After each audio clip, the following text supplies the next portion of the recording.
Mothers and fathers, husbands and wives, sisters and brothers, friends for life, won't live in the past. All I wanna do now is making it last. It's time for another conversation. Welcome to Making It Last podcast. I'm your host, Noreen Daly, and it's all about helping us to have better relationships, not just with ourselves, but with other people. Now, I am sure if you've been listening to this podcast for a while, you'll recognize that I try to help people to have better relationships right across all spheres. So professionally, even your spiritual relationship. And this time around, we're going to be zeroing in on our professional relationships. We're going to be talking to Wade Thomas. He's a longtime leader. He's a coach. He's a consultant. And he's author of From the Heart. Welcome, Wade. Thank you. I'm glad to be on. And I love that opening song. Thank you so much. Thank you so much. So we're going to be talking about how can one be effective, yet empathetic and compassionate as a leader. Now, what does it mean to be empathetic and compassionate? So really what that means is, as a leader, you really got to understand your people. Instead of, thinking of yourself kind of on high and you do your leadership thing, they do their work thing, you got to combine with them. You got to really get to know them, understand them, and walk in their shoes. Really empathize with them, and also be compassionate. So many times, throughout our history, we've been taught that leaders should be kind of isolated. They shouldn't get involved in what's going on personally with their people. Mm-hmm. They should be this strong figure on top. Mm-hmm. But really, what history has also shown us is that the most successful leaders are ones that are compassionate, ones that understand what's going on with their people and are there for them. They're there to help them out. They're there to be the sounding board. They're there to give them whatever assistance they can, and just be compassionate. I believe what I'm about to ask will probably be a nice segue into the other aspect, and we'll just put it all together. So there's somebody listening that will say, but then if it is that I identify too much with my people, so to speak, then the boundaries might get blurred and there might be, some challenges in terms of how they relate to me. What would be your response to that? So I would argue that in today's world, everything's blurred already. So to think that we have this work person and this home person or life person, and they're two separate people within us, I think we're all learning that that's not true. And so a really effective leader is somebody that's going to be able to, meld the two together and really lead their people as people, not as some cog in the machine or, as some employee or union member or whatever it might be. Understand they're people. Now, does that mean that, we're blurring the lines and, we're becoming friendly with them and therefore we can't make the hard decisions? Right. Well, no. Okay. I think part of being compassionate is being able to make hard decisions. Just as sometimes with people, with your spouse or with your family or somebody you love, that sometimes you have to deliver the bad news. And sometimes you got to tell them what they don't want to hear. That's not different as a leader in a professional world. I know you've been enjoying the conversation, but we're going to take a little break and get a word from our sponsor. Are you struggling to become an effective communicator? Let Noreen Daly, the communications specialist, get you there. Services include communications consultancy, one-on-one coaching, public speaking and debate training, leadership and team building sessions, plus much more. Visit noreendaly.com for more info. Noreen Daly, redefining the way you communicate. No. You said meld the roles together. It sounds easy, but for somebody listening who's saying, what are some of the things you would are techniques or tips or tips that you would tell somebody who's saying, I'm not sure if I am managing that whole idea of just putting those two roles together to ensure that I'm still effective. What's your response to that? So there's a real technique to that you can do, because it's not something that, well, first of all, it is something that comes natural to us. As human beings, we're meant to be empathetic and compassionate. Mm-hmm. Somewhere as a leader, we feel that we should turn it off. But one, a great approach is to start with is really get to know your people. And I always remember early in my career, we had a turnover at the top in my manufacturing plant that I was a human resources leader there. Mm-hmm. A new plant manager came in. He locked his door for a week, locked himself in. I think he allowed myself and the CFO to talk to him. Mm-hmm. But then he came out a week later and basically brought each one of his leaders in and says, I want you to come in with your teams, introduce them to me, but don't just give me their name and title. I want you to tell me personal things about them, what their family's like, how many kids they have, things like that. And he said a really powerful message. All the leaders really hurried up and went there and all of a sudden tried to get to know their people. And but his message there was get to know them. So that's really where you start. And then the second thing you want to do is you want to really actively seek their perspective, see what is going on in their world. Take some time, walk in their shoes. It's so easy for us to get caught up in the day-to-day Mm-hmm.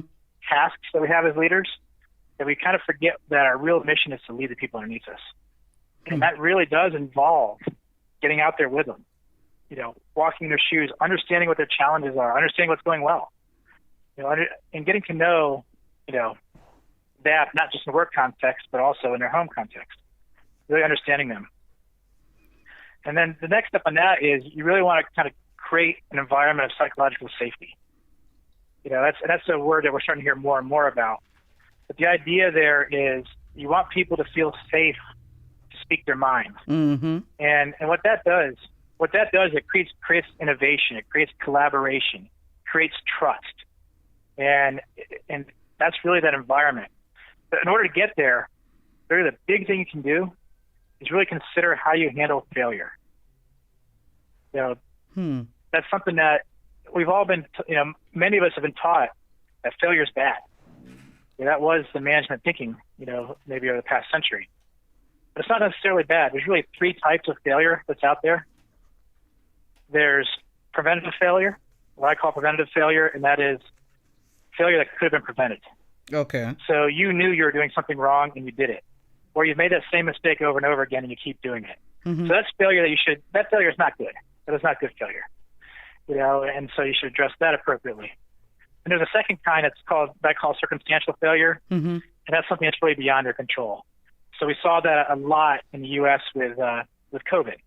Restaurants and small businesses that went out of business for no other reason than they were shut down.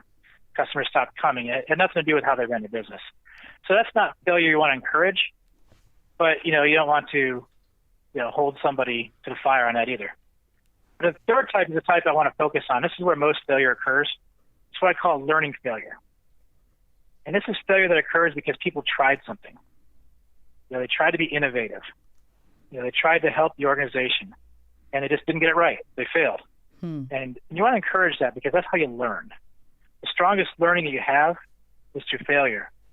And also what happens is, if you beat somebody up for trying something new and failing, then you're cutting off any innovation that you might have.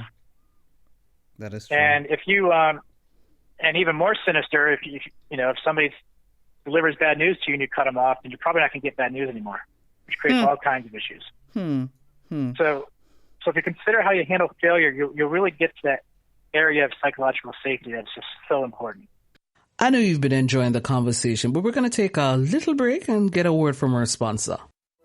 So, the whole idea of a branding strategy sounded so exotic and so fancy to me. But after having several conversations with Neon, I now have a clearer understanding. I am sure of what my identity is, what it is that I want people to see Noreen Daly as. Thanks, Neon. Thanks, Splint. Visit them at wearesplint.com. Now, you said something earlier about getting to know people.